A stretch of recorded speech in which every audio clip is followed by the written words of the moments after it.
solidão na terceira idade é um dos fatores responsáveis pela depressão na população idosa. Muitas vezes abandonados nas casas de acolhimento, essa parcela da população enfrenta dois grandes problemas, a solidão e a depressão. Para falar um pouco mais sobre isso, nós recebemos aqui no nosso estúdio o geriatra Marcos Blini Pereira. Bom dia, doutor, bem-vindo. Bom dia, tudo bem? Um prazer estar aqui com vocês, falar desse tema tão importante que é a depressão no idoso. Pois é, você estava explicando que, diferente da depressão nos mais jovens, a depressão dos idosos tem outros ingredientes, né? Isso, assim, tem várias questões, né, quando a gente fala do envelhecimento, que tem um certo preconceito da população, e uma dessas é o humor.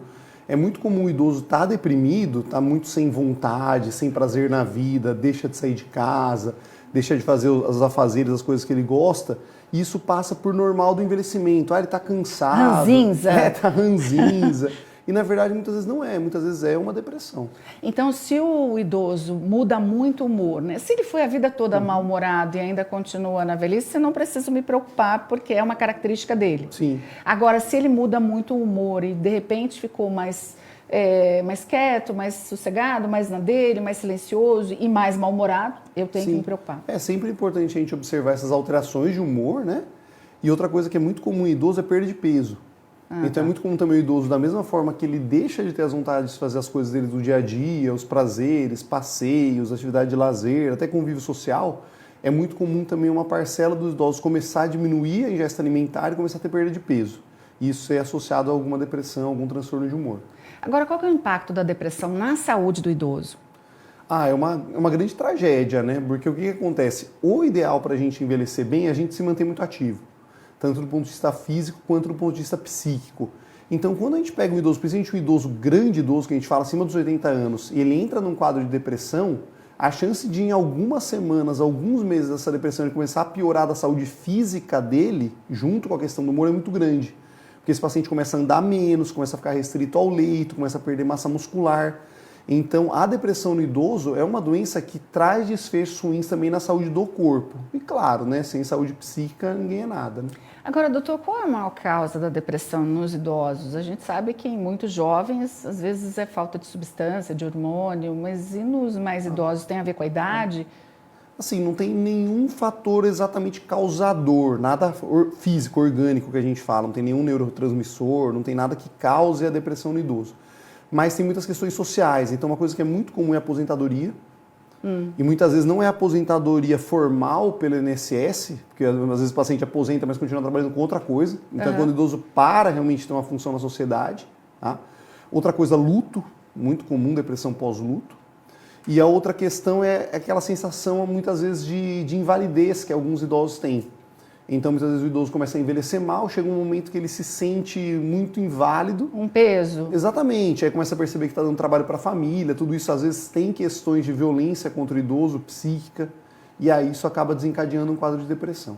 A falta de perspectiva, né? Porque você vai ter menos tempo de vida, isso também pode ser um causador? Isso é uma coisa que eu sempre comento com pacientes que me procuram no consultório para envelhecimento saudável, né? Muita gente fala assim, quando eu vou ser idoso eu vou só viajar, eu tenho uma reserva financeira, eu vou curtir a vida, tudo, mas é importante a gente ter um propósito.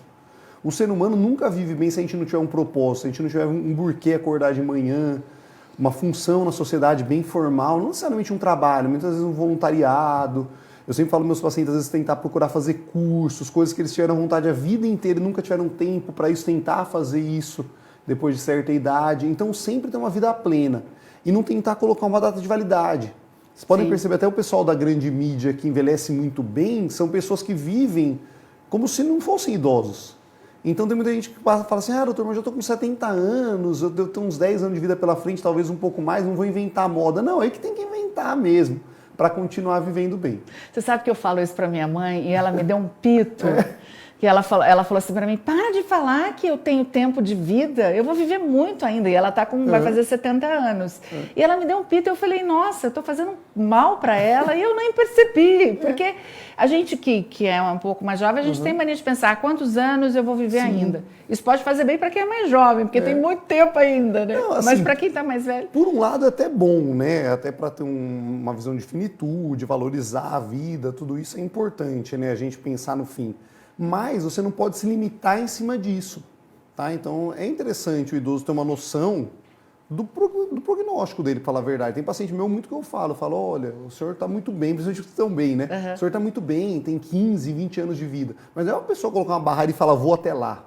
O ideal é ir mais para frente, e quanto mais a pessoa viver bem, maior a chance, inclusive, dela viver mais, porque ela vai estar mais saudável.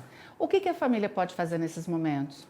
A primeira coisa muito importante, né, assim, acender esse alerta, né, que a gente falou. Então, o idoso que está diferente do ponto de vista de ânimo, de comportamento, de peso, procurar realmente uma ajuda médica, né? Então, um psiquiatra, um geriatra, tá? Outros médicos de confiança, mas normalmente quem está mais acostumado a lidar com depressão no idoso são essas duas especialidades.